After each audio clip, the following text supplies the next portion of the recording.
All right, so I just got back from my 24-week appointment. My blood pressure was good. The baby heartbeat was good. It was like 150, she said. Had a little spike in weight.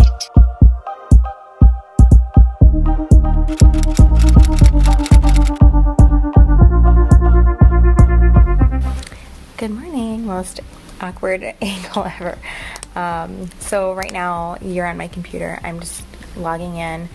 I'm pulling up attendance, so I have that ready, and then every day I have a Google slide that I put the lunch options on. Today's nacho grande or pasta bowl. So I'm going to type that in. And then I will put that up. I'm going to check over my slide for today. So I have homework share. Today they're getting study partners. So students are studying, they're doing research for a research paper that they're going to complete in conjunction with beginning a science project that they're going to do and be assisted with in science.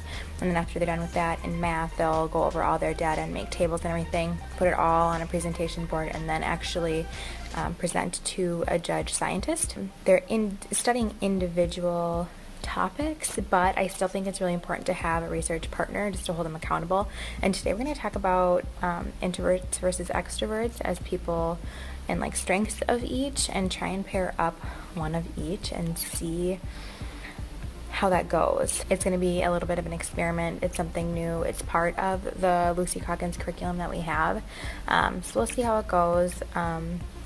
And then we're just going to do a homework overview, and they'll have independent work time. So they're going to continue to research and then take what are called immersion notes in their language arts notebook. So immersion notes, we went over yesterday, but it's essentially what you would put on a note card plus some questions. So the source, main ideas, big like takeaways, any vocab they don't know, any places or people that they want to research further, and then any questions they have for further research that they have after they've read the source. So we've got a lot to do today, and then I have my 24-week checkup appointment.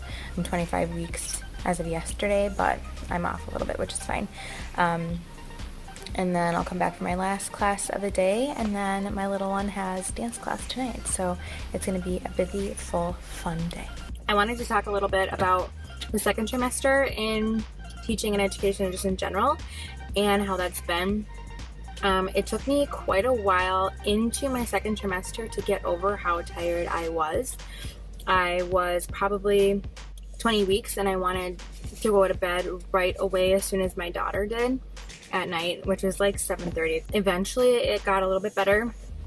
I did have some problems sleeping in between like 1 and 3. I would just get up and then start thinking or be hungry and then not be able to go back to sleep. And I found if I made myself stay up a little bit later, I wouldn't wake up. So my body was like really attuned to having 8 hours of that sleep and not really more than that. So that was kind of a bummer. And then my daughter started waking up early, and I went to bed earlier last night. So I'm just still trying to figure out sleep, and that'll probably ever be changing. And as soon as the baby comes, I know I won't be getting much of it anyway. So it's just really about regulating as much as possible my sleep, so I get enough of it while not being groggy or off because I got odd hours of it. So sleep has been that. I've been continuing to try and just eat pretty healthy. I haven't had any nausea. I haven't had any sensitivity to smells. And so that's really allowed me to eat a normal diet. I try not to go above and beyond what I normally would have in a day.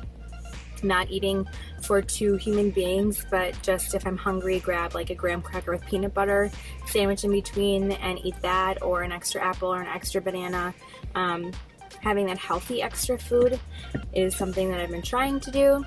Other than that, doing pretty well. I have had a little pinch in my lower back I'm on the left-hand side, and I did go to a chiropractor, and she did not diagnose it as sciatica because it doesn't radiate into my upper back or down my legs. So she's adjusted and done more like hamstring stretches to ease the contraction off that lower back, and then kind of like more side stretches as well.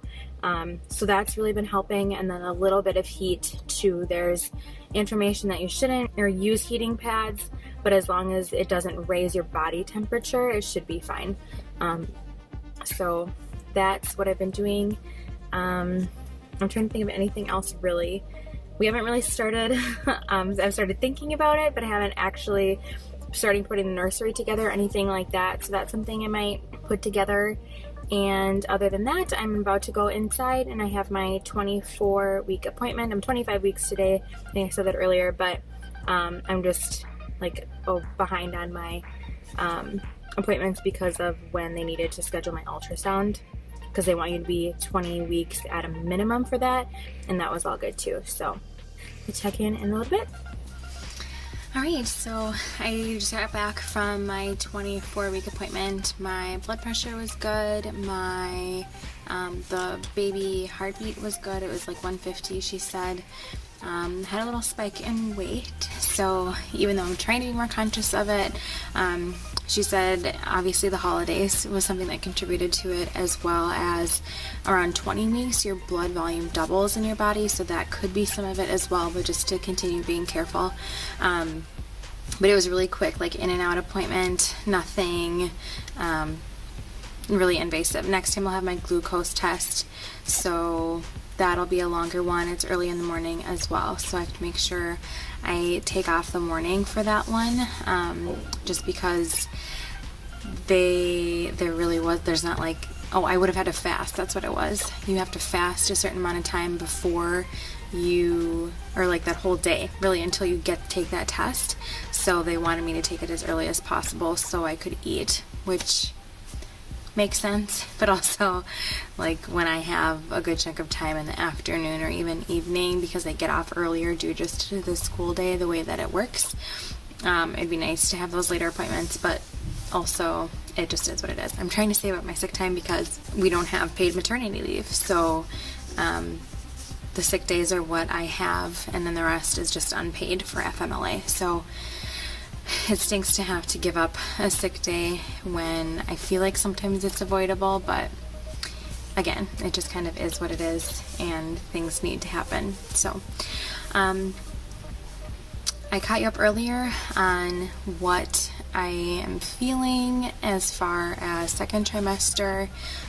It's generally pretty easy. Like, I think some people think it's the easiest trimester just because you're not dealing with the nausea, and then you're not so big that it's uncomfortable. You're not dealing with as much swelling, as much fatigue, just because your body is doing so much more. At my 20-week appointment, it was diagnosed that I do have a low-lying placenta, and what that means is my placenta is attached very low, to where my measurement specifically, it's 3 millimeters away from my cervix. A low-lying placenta could cover the cervix, which means that you would not be able to deliver vaginally, and you'd have to have a C-section. So the doctor that looked at my ultrasounds wanted a 28-week ultrasound to see if it had resolved itself. My midwife and I decided to wait until 32 weeks to get an ultrasound and see if it would resolve itself by then, just to give it some more time. She said if you look at a balloon and you put like a pin mark on it and then blow it up, it slowly rises. So because my placenta is attached to my uterus and my uterus will grow, hopefully it'll pop up a little bit and then not be covering my cervix anymore. My goal is a natural childbirth. I did that with my first one. So if I'd have to have a C-section, that would it would really just be part of God's plan, and I have to accept that. But ideally, if I had it my way, the way I would want my labor to go, is my goal is to just have a natural vaginal delivery. So just a note on that, they said anywhere between like 1 and 2 centimeters they could diagnose as being a low-lying placenta. So even though it's not covering my cervix, it's really potentially could be dangerously close, so they just want to keep an eye on it and check on it soon. So that's kind of a wait and see game. There's nothing I can do about it. There's nothing I can do to solve it. It's just a waiting game at this point. I'll continue to update when I can, and I do want to get going on these videos a little bit more too. That's one of my goals for 2020. But I appreciate you watching. I appreciate you coming along this journey with me. And if you have any questions, please leave them down below in the comments. I would be more than happy to answer anything that I can from my experience. I will see you in my next one. Thanks so much for watching. Subscribe if you enjoyed, and have a great rest of your day.